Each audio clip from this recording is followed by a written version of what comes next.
How did this develop and evolve? At what point did you know you got a launching pad to what actually occurred? So at what point was that happening? It was a long time. Okay. Because we were kind of stuck in gigs we didn't love, and we just wanted to make film. We're cousins. Tom and I are cousins, first cousins. And so we've always wanted to make films together. And so we would just meet up on the weekends at Clovers because we like Jenny, we like hanging out there, and there was no intention of making a feature. We didn't know what it was. We just liked her, we liked being there, and we liked the people. And I would say it was probably months of that, of just like on weekends, because I'd be like stuck at my computer, like working on some shit I hate, and like I can't wait to get to Clovers this weekend because it's like such a fun place to be.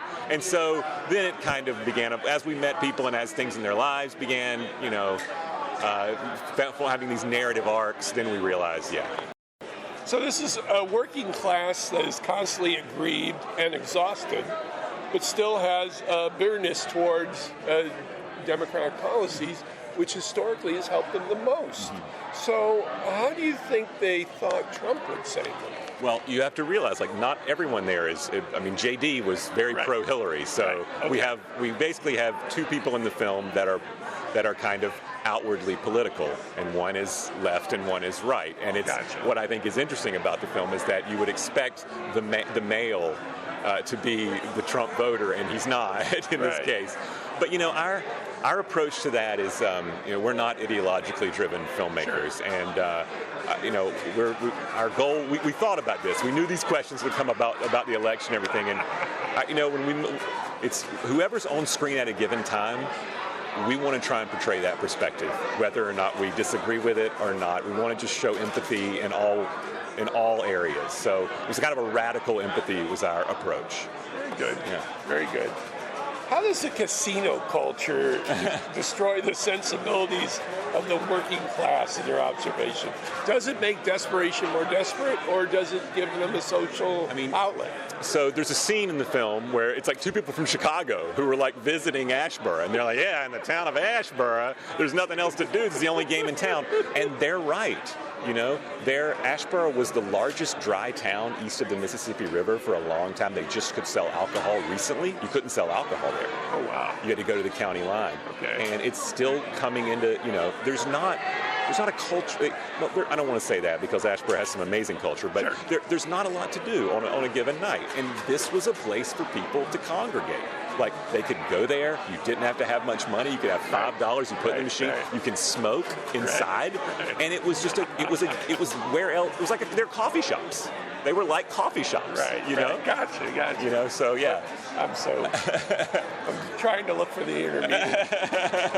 I hope I'm giving you something. Well, yeah, you are. And maybe this question will be weird too, but buried trauma seems to be the theme of the film. What did you observe about how trauma affects behavior? Well, JD's. I think that the ending, however radical and extreme you view his actions, for me, he does transcend that. I'll say that for us, yes, there's trauma. For us, it was about the kind of yearning that happens in a place like that that I felt and that Tom felt, that we didn't love where we were in our lives, where the jobs we had, the ideas of where we had our careers would be or not there. These people, Jenny and JD were the same way. And so for me, it's a film about yearning for something else, and that turns into kind of extreme actions that you see, So the name of the woman is Jenny? Jenny. Yeah. Her transition from being a corrections officer to the clerk of Clovers. What does it represent in the context of the film as far as the transition to your next story? Jenny has always been something. She's working at a jail, right?